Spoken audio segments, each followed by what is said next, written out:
Cormac Sims, and I'm the Administrative Director of the Royal Opera at the Royal Opera House in Covent Garden. Have any of you been to the Royal Opera House in Covent Garden yet? Excellent. What have you seen? I think it was a Nutcracker. It was like Oh, a good. long time ago. Okay, and I saw Cinderella.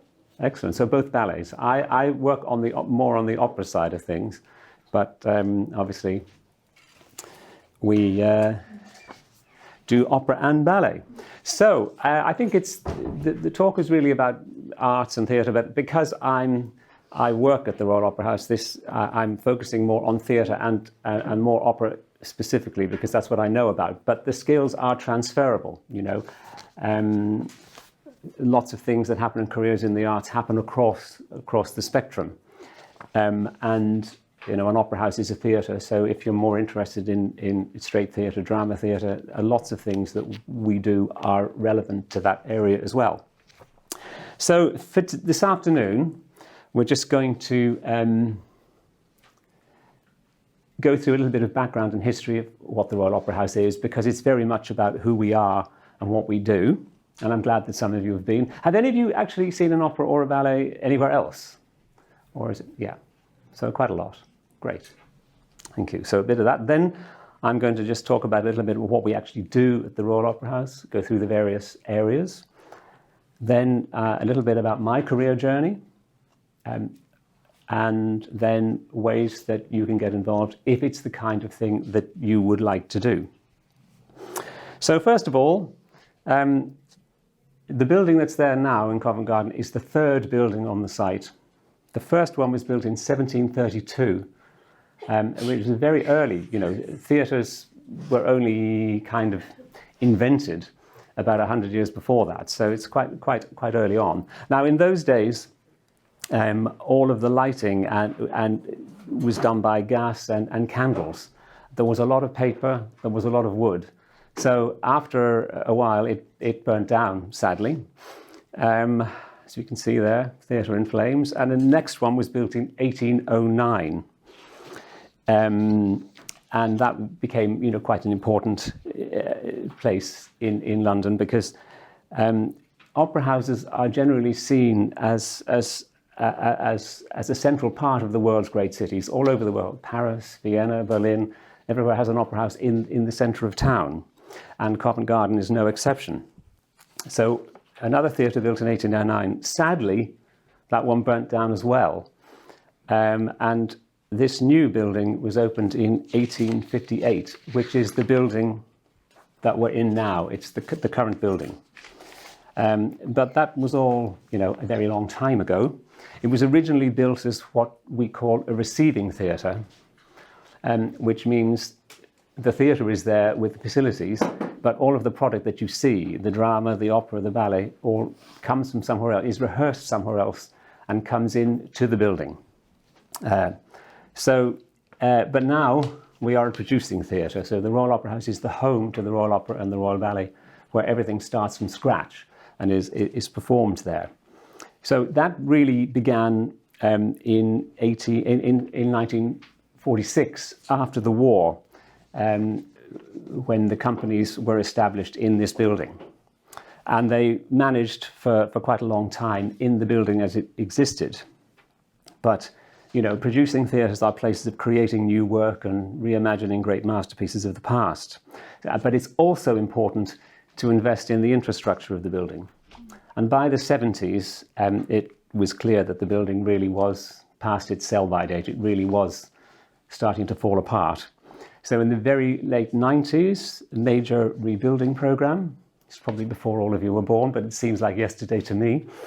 The place was completely rebuilt in a major redevelopment, and we've ended up with this building, which I think this is very pleasing, because this photograph looks exactly like the print that was made in 1858.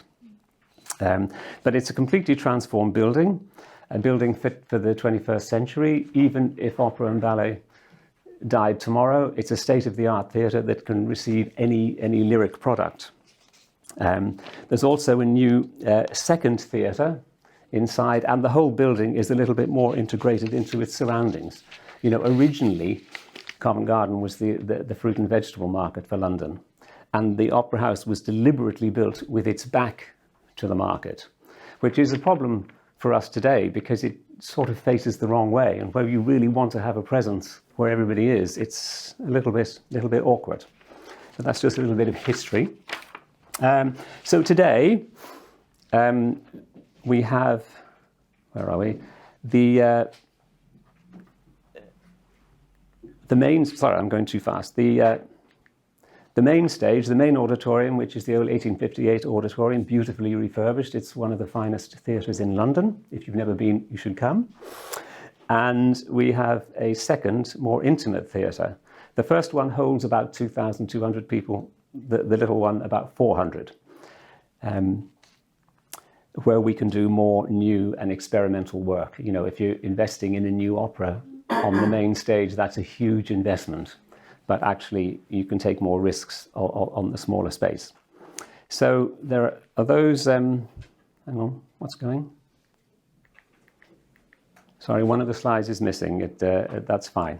I was just going to, I've told you about the two auditorium, but also I was going to say at this point that we are a registered charity. That means a non-for-profit organisation in receipt of government subsidy.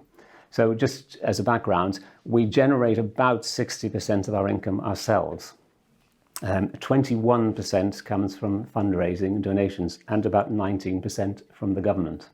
That is quite a small amount compared to our European counterparts. And although it's quite a small part, it's a very important part. It's that part of money that can allow you to take more risks. You know, because we're not a fully commercial theatre. It's not like we're putting on Lion King and running that for years and years and years. We're doing different shows every day of the week. So we are home to the Royal Opera, which is what I'm mostly involved in, and the Royal Ballet, and supported by the orchestra of the Royal Opera House. Now, I'll come back to that in a moment, but before we do that, there are a lot of support areas that support the product on the stage, and I think they're important for you to know about because there's many areas there which might be of interest. So we have first up is technical production and costume. That's the area that works with all the creative teams. When we're going to make a new opera, maybe a new take on a piece. We ask a creative team to come up with a concept and to come up with a design, and then our technical and production people work. Once the artistic concept is agreed, our technical production people work with the creative teams to realize this, to build the set and to make the costumes, and working alongside the designers to make sure everything is made the way they want it, and so on.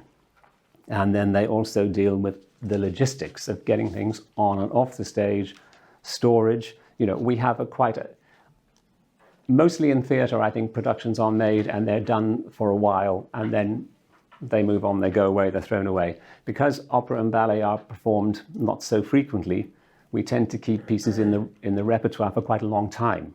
So the sets that we have are stored in a facility in South Wales. So they, chunder up and down the M4 to come to us. But the technical and production costume people look after all that. Then if we move on to audiences and media, which is promoting and selling our shows. There's branding, which is quite important. We feel we have an important brand. It's a world-class brand, the Royal Opera House, Royal Opera and Royal Ballet, and that needs protecting. And we use it. It's a way of building relationships with fundraisers and sponsors and so on. And they deal with the marketing campaigns, we don't make posters anymore. That's how it used to be. But a lot of it it's online, and we have, when people buy tickets, we record the information so that we can target them for an opera or a ballet that is similar to something they've seen before. I mean, you're all familiar with this from Amazon and any other thing you try to buy. There's the press, which is important too, because it's the public face of us telling stories in the press. Critics come and review productions, we need to keep a good relationship with the press. And of course, social media, which is hugely important now. We have people who monitor social media and who create social media content. So you can follow us on Twitter and various platforms and see snippets of shows and so on. It's a hugely growing area. And also broadcasting. And we're showing a lot of our products in cinemas now. And there's a broadcast department who we have in-house equipment so we can record things and show them around the world. It's an important part of our work because it's profile and it's getting opera out there. You know, in the UK, you're never more than 40 miles from a cinema where you can see a Royal Opera House production. So that's quite a good statistic for us, you know, because we're funded by the taxpayer, therefore we need to provide for the whole country, not just London. Then we have learning and participation, a lot of work with schools. A lot of schools, artists go into schools and work with school groups. We run a program of schools matinees and welcome performances, so schools come en masse, you know, to see productions, which is a very low cost to the school. And we organise events and family Sundays, so kids can come in and try on costumes and try a little bit of dancing and all that kind of thing. It's important in our buildings to get people in, if they're not even coming to see an opera or a ballet. It's good that there's a flow of people through the building, and also encouraging young people to come and see more opera and ballet and get involved in different ways, you know. We have a development and enterprises department, which is really responsible for building relationships with donors and philanthropists. And that's quite a lot of hard work in order to raise 30 million a year. That's a huge amount of work, keeping the relationships going. There are some, you know, very wealthy donors who give quite a lot of money, but there's an enormous number who give relatively small amounts, but they're very important to us. So they need looking after, and the development team are good at that, you know, calling them up and following up and so on. But they also arrange a lot of events to invite people to. For instance, there's one tonight, actually. We have a group of people who are supporting a particular production and supporting the conductor who's conducting the show, and it's called the Maestro Circle. So there are 40 people who've contributed over the odds, you know, to come and see the performance and to support the conductor, who will be there tonight. We also have retail. We have a reasonable shop of merchandise. It's not hugely lucrative, but it is a growing area.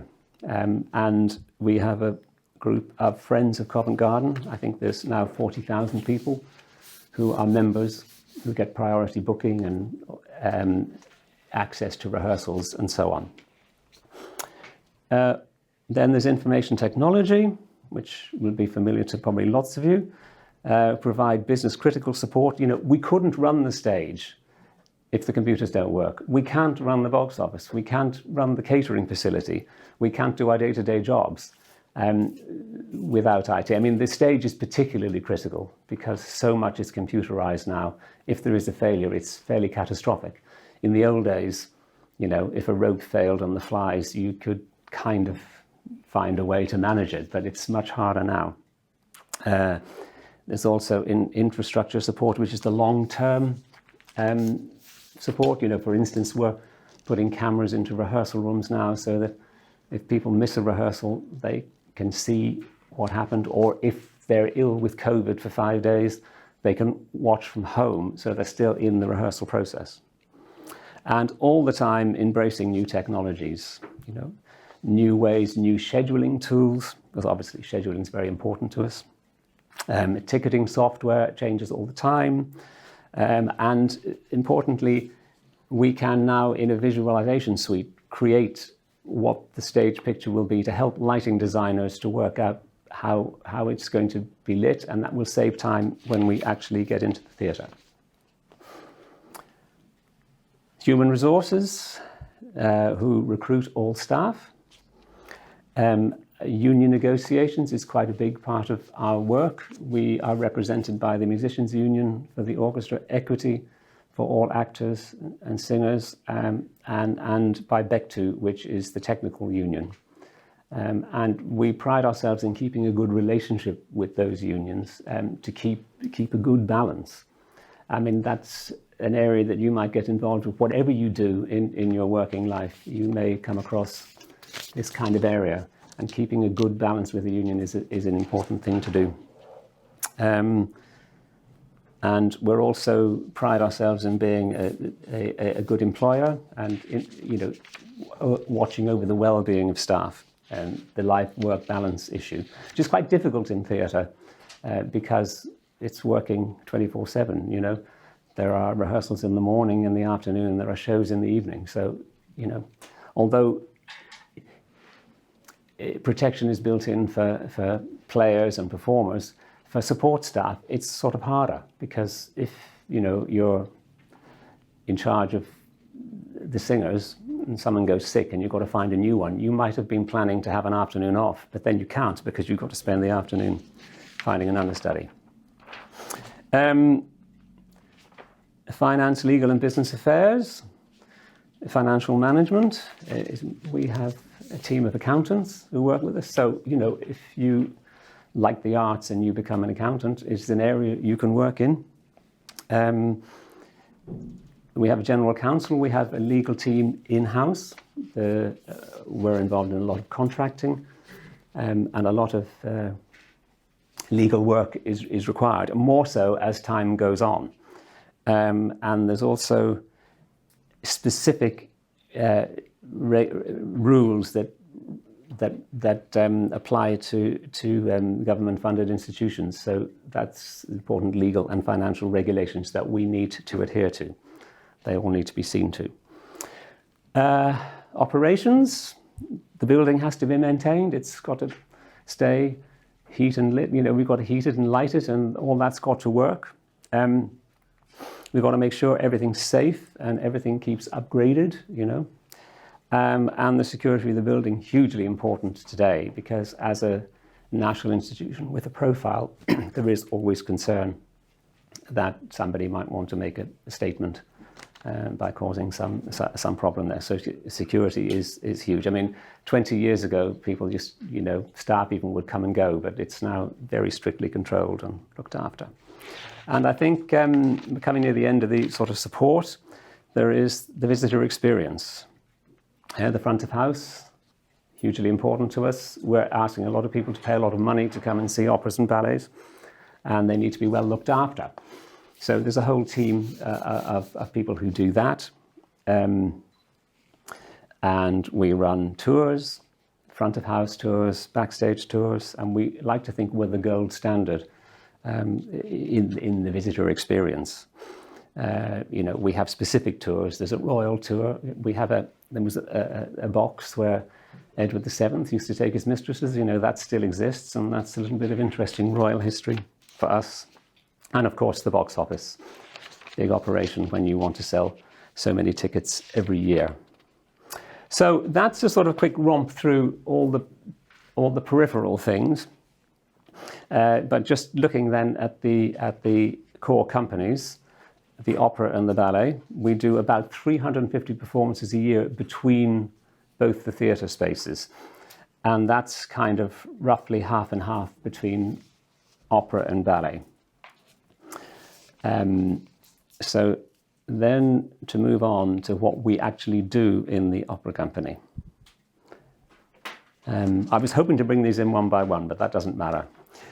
So future planning of all opera repertoire. This is a big issue. We're planning 5 years in advance. If you want to gain the best singers in the world and to have the best shows you possibly can, you need to do that. Also, the opera and the ballet company need to fit together. That needs a lot of planning. We choose the creative teams, those people who are going to direct a show and who's going to design them and the rest of it. Choose cast the singers and the conductors, who's going to sing in what opera. Yeah, I should just say at this point that we gather the singers together for each title as they come up. But the ballet has a resident ballet company. The Royal Ballet Company is there all of the time, who are constantly working and rehearsing. But we cast the singers and conductors for opera. Manage the chorus. We have 45 full-time choristers who sing in nearly all of the operas. And we supplement that from time to time with more people if we want to do an opera that requires hugely more people. We approve the concepts of the designs. So if a director comes and says they want to make a production of Aida in a certain way, the artistic director may say, I'm not so happy with that. I'd like you to go away and rethink certain elements of it. So that's an important part of the process too.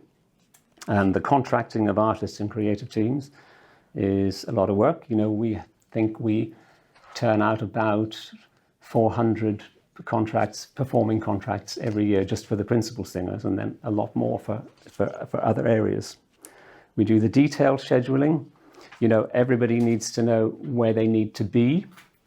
If you're running a number of shows in repertoire that need to be rehearsed and performed, everyone needs to know where they need to turn up. So that detailed schedule is made every Friday for the following week, and that tells the singers just where they need to go. And if they need costume fittings, you know, you need to factor all that into the mix.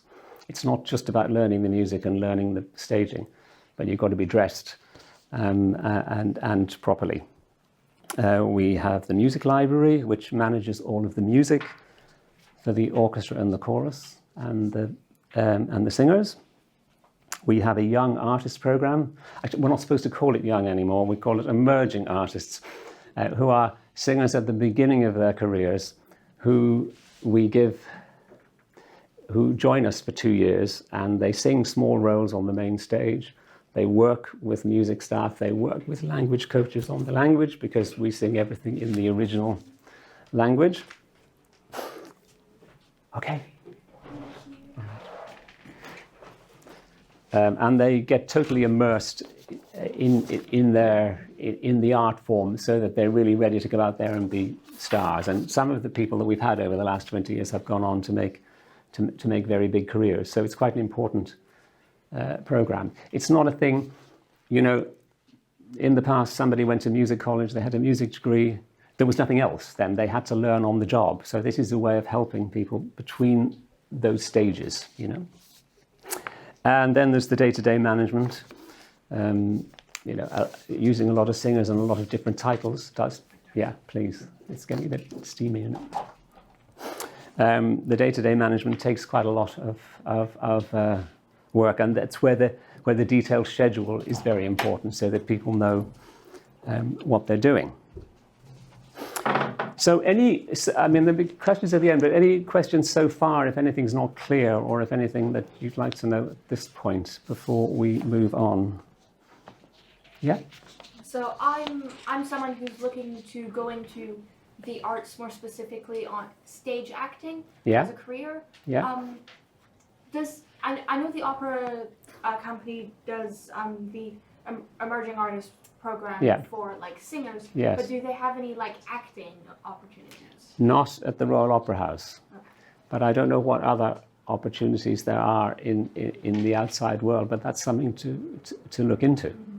I don't know if the National Theatre has an apprentice program. I don't think so. I've looked into it. Or the RSC. Yeah. So would you like to go to drama college? Yes. Yeah. Terrific. But I think there are lots of opportunities when you're in drama college for auditions, maybe on the fringe theatre or smaller scale. I think there are more opportunities for actors than there are for opera singers, which is why we have this program. Well, we can talk more after, if that's interesting. So I was just going to talk a little bit about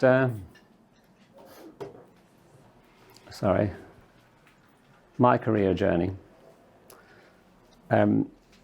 So obviously, I started off at school, And I didn't really know what I wanted to do. I was a little bit unsure, but there was a lot of music around in my life, and I learnt the piano, and I was keen on music, but it was very clear that a practical career wasn't one for me. So I played around with a little bit of that whilst I was at school, and I had this sort of idea that although I wouldn't be a professional musician, maybe there was some kind of career around, I didn't understand what that was then, but in an administrative management sort of way, sort of putting things together. It was the sort of seed was in my mind, but it wasn't a big sort of career thing when I was at school. But the seed was in there, and I was quite influenced by family, I suppose, and friends of family who were involved in the musical world. And that's kind of started. I then went to university, and I did a music and fine art degree, which was, a good step in that direction. And whilst I was there, I was very involved in musical society and a little bit in drama, and putting theatre together. So that was quite a sort of seminal thing for me to do then. Then I qualified for my first degree, and I found that it was the very early days of this, but there was a management course particularly related to the arts, which I was born and brought up in Dublin. I came to London to do that. And that sort of got me started on this trajectory of the career that I'm in. My first job was at the Arts Council England. Now, that was a useful learning tool. I didn't particularly enjoy it. And I think one thing I would say, you're not going to enjoy everything you do in your career. But I think you can look on jobs as a bit of a sponge. You can absorb things. And what I learned from those few years at the Arts Council was how funding for the arts works, how matching funding works between local authorities and the government and all of that area. I learned a lot about that. So it was very useful, but I wasn't actually connected with the art, which is what fires me up. It's what makes me excited, which is what I wanted to do. But it was very useful. So I just wanted to make that point that if you don't like something for a while when you're doing it, learn from it before you move on. Then I moved to work for a musical charity, which was very interesting. That was a scheme which still runs, actually, for young performers. It had been set up in the 70s by or the 60s even, I think, by someone who had spent a lot of time entertaining the troops during the war, which is a very long time ago. But he said that he learned so much about performing technique from those situations. So it was a scheme for young musicians where we would take them to play in old people's homes, and I even took them to Brixton Prison once, which was fascinating. And so when a musician is faced with a difficult audience, and maybe even a heckling audience, it was good learning curve for them to learn how to just play on. And so that was a good experience. And then I went to the Royal Opera House, where I've been actually for quite a long time. I'm not going to tell you just how long, but I've made a career there, and has really worked for me. As I said, I'm not a practical artist, but my skills are around data, logistics, and I like organization. So those are things, if you like those things, they are useful skills to have, particularly in any world, but particularly in this one. And those have stood me in good stead as the career has developed. So I came to the Royal Opera House, and I've done a variety of jobs there. The images were supposed to come up with the text, but somehow we've gone a bit awry. Anyway, that's me there I'm not going to tell you when, but it's a very long time ago. So I went to the Royal Opera House, and my first job there was as a management accountant, because I'm not a qualified accountant, but I can add up. And a lot of things about accounting jobs, particularly in the arts, are about having imagination. You know, they're not just completely dull, boring, adding up the figures together. You've got to understand what it is you're budgeting and what it is you're financing, and how it works, and get along with the people who do that. So that was a very, very, very good time for me. I learned a lot from that. Then I moved into project management, which was getting a little bit away from the day-to-day finance, and a little bit more exciting, you know, which I really enjoyed. And one of the things, it's quite a long time ago now, but the Opera House has been used occasionally as a film location.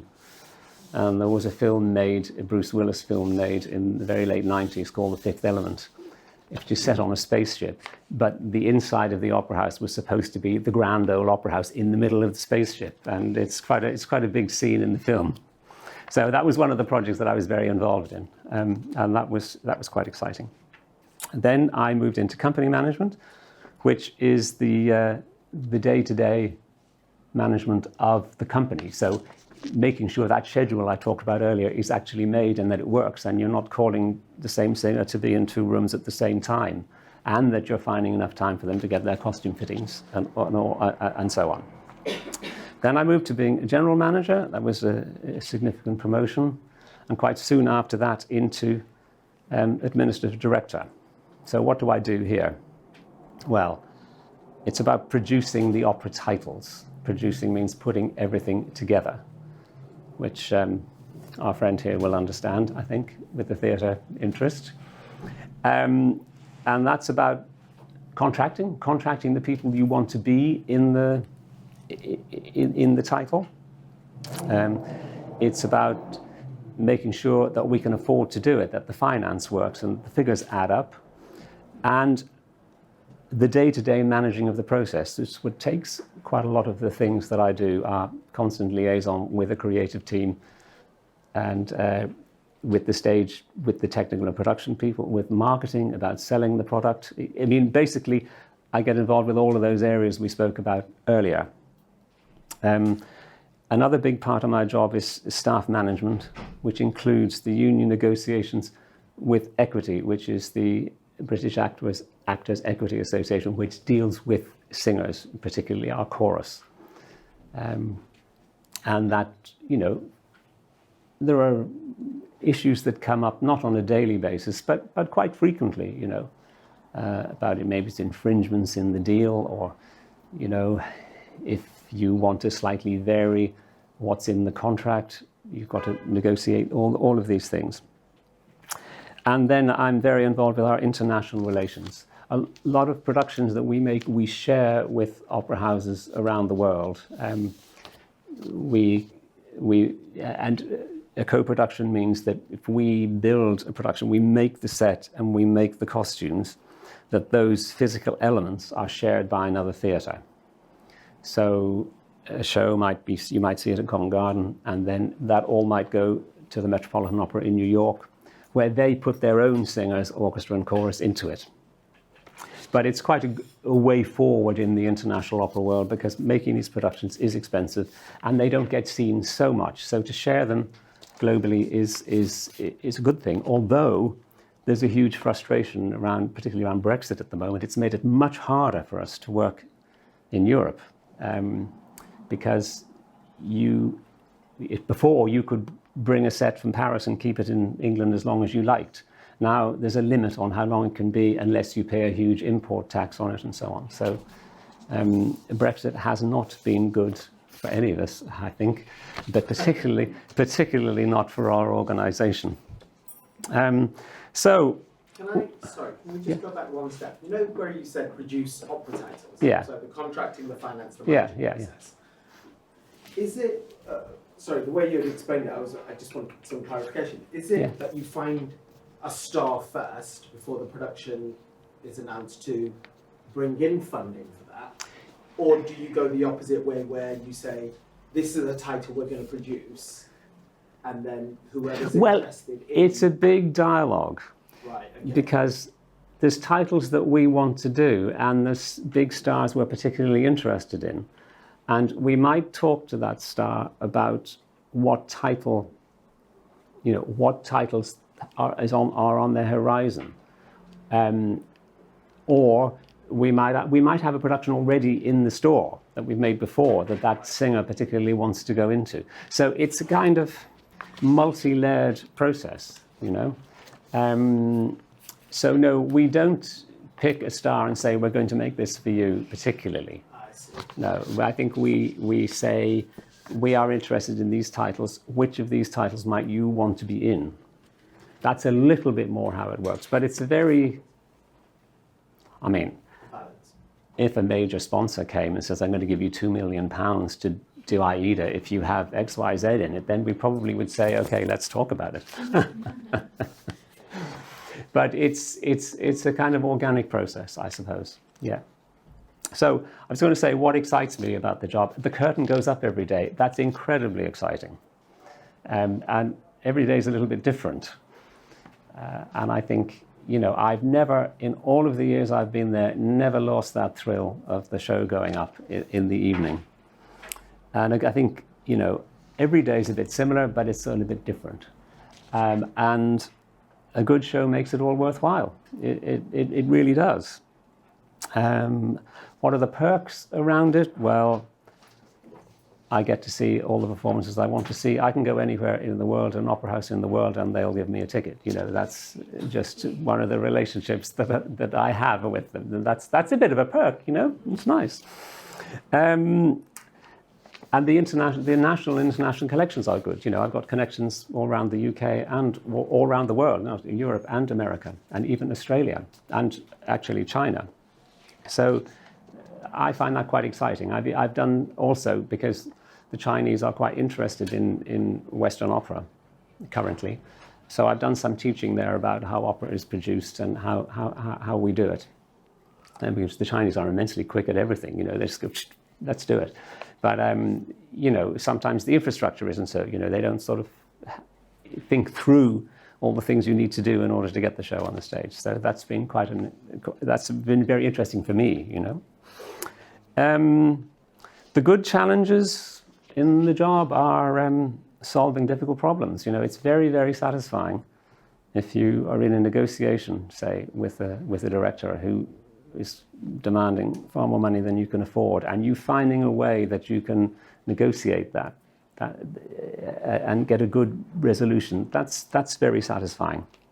But there are also, you know, difficult challenges. Sometimes that doesn't work out so well, and that can be very hard.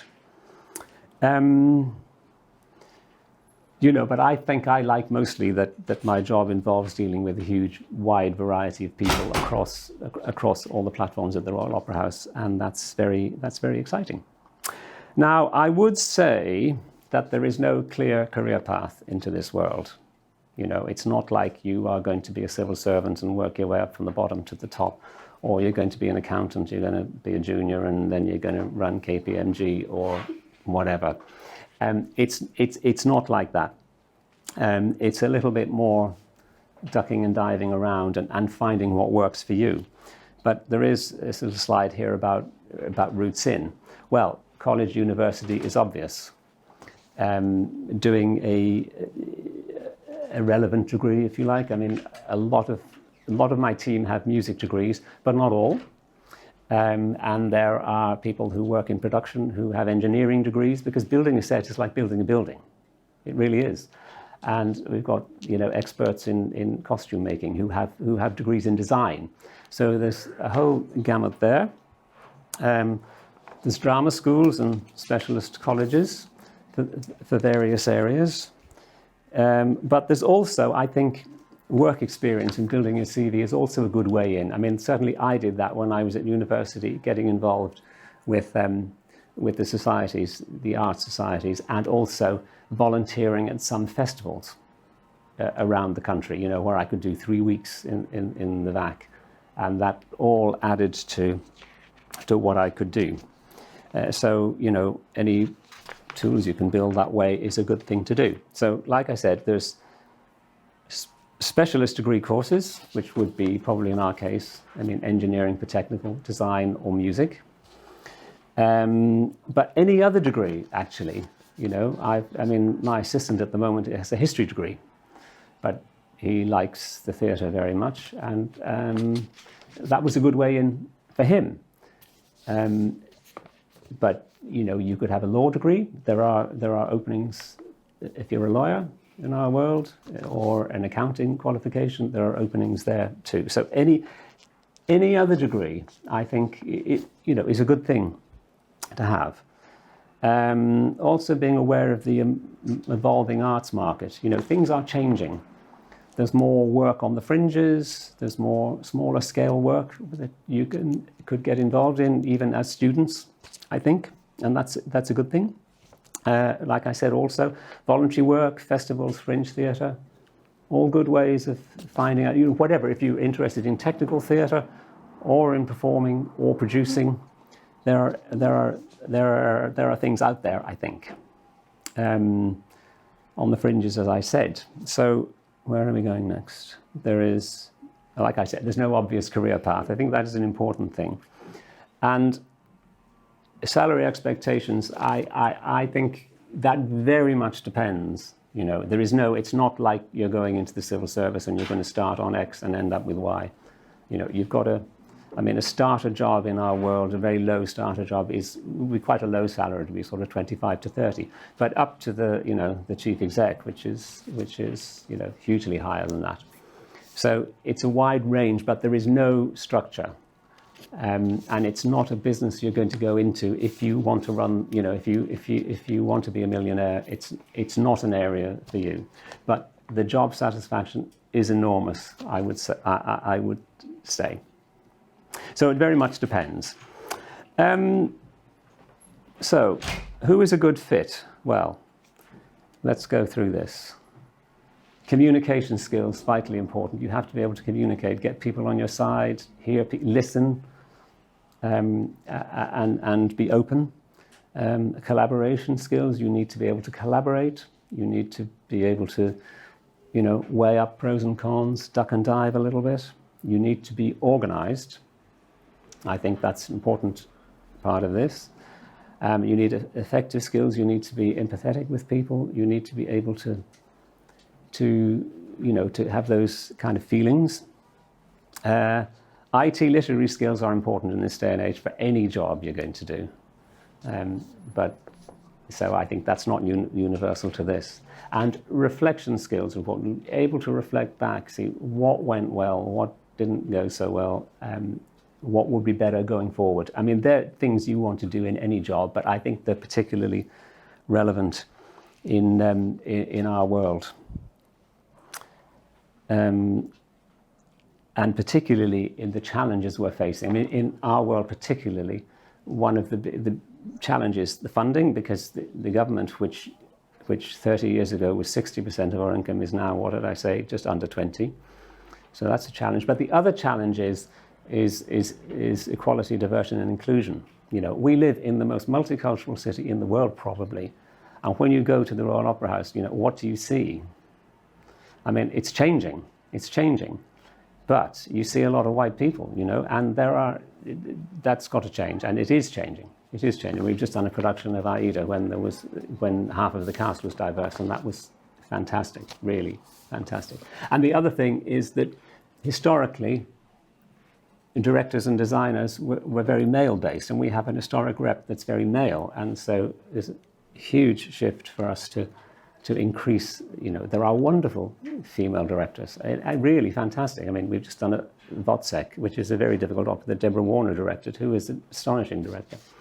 So, but it's addressing the balance, so we need to be thinking about that too. But the diverse issue is a big challenge for us, and it's a slow-moving process, but one that's vitally important.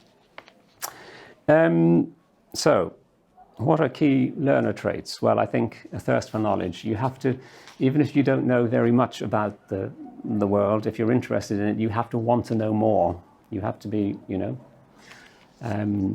some of my team have come, okay, they're musical, but they knew nothing about opera, but they wanted to learn, and they're open to learning.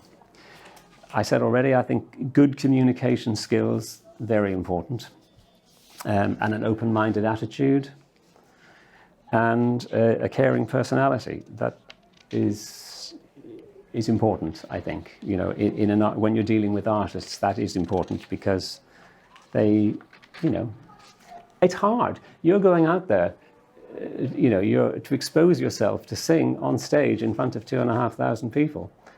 It's very nerve-wracking, and if you're in a role like mine or like what I've been doing, you have to support those people and help that process along. So I think that's all I've got to say. I hope it was clear enough, but if you've got questions, please do ask me. But I would say, finally, there's huge job satisfaction in what I've done. I mean, I think I have friends who've been very successful in the city, and none of them, they all feel I'm lucky, whereas, their earning power is greater than mine, but the job satisfaction is enormous.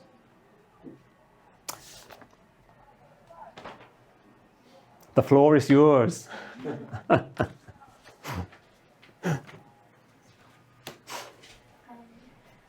you want to introduce yourself? Oh, yeah. What grade you're in university? My name is Camilla, and Hi. I'm in grade 11. Yeah. And I know you said that any degree or any university course can be useful for Yeah. a career, but do you think in something like liberal arts would be good to do? Like, Yes. would it open doors? Yes, I think that would be a good degree to have going forward into this world. Definitely, yes, yeah. I mean, probably less good is a physics degree or a chemistry degree, but liberal arts definitely, yeah. I think the key thing that Sam mentioned several times was it's like work experience, right? Yeah. Getting that as much as possible wherever you can, anywhere you can. Yeah. And that if an opportunity comes along, don't say no to it. Because the degree will get you so far, but the experience counts. It does, yeah. But it also shows that I'm really dedicated to what I want to do. We advertise work experience opportunities on the internet. That's the way it's done. It used to be in the past, if someone had a friend or whatever, you'd let them in. But in order to ensure a level playing field, everything goes through the end. So if you're interested, do have an eye on the Royal Opera House website. Yeah. It's just kind of like Todd's question, but you said the emerging singers thing. Is there a similar program for the orchestra section, or? Not so much. No, this is the same as the question you asked about actors. It's singers, and we have young directors and conductors, but not actual players. No. But the opportunities for players, I think, are kind of greater out there. When you come from music college, you can play in orchestras, and there are opportunities. I don't know. I think maybe the London Symphony Orchestra and some of the major orchestras have programs for sort of apprentices. But that's something worth looking into. Yeah. I mean, I didn't mention this today because I didn't think it was but we do run apprenticeship schemes for people in practical, technical theatre areas. I mean, that is something we can look into. But they're not something. If you are going to do a degree, that's not an area that direction you would go in. But they do exist. Yeah. Yeah. And even in something like armoury, because stage, you need arms on stage and, swords and guns and things. And there are people who look after those, and they're very tightly controlled because they're weapons. Okay. Any other questions? Okay, so if you had any final words of wisdom because we've got a massive age range here of students. Yes, I know. Grade 9 all the way up to, pretty much a year's left of formal education. Yeah. And so any words that you think would guide them going forward? Oh, no. Be inquisitive. Don't pass up any opportunity that comes your way. I mean, I never got anywhere by saying, "Oh, that's not my job." I took everything that kind of came my way at the Opera House. So, but I would say be inquiring, be open to change, thirsty for knowledge,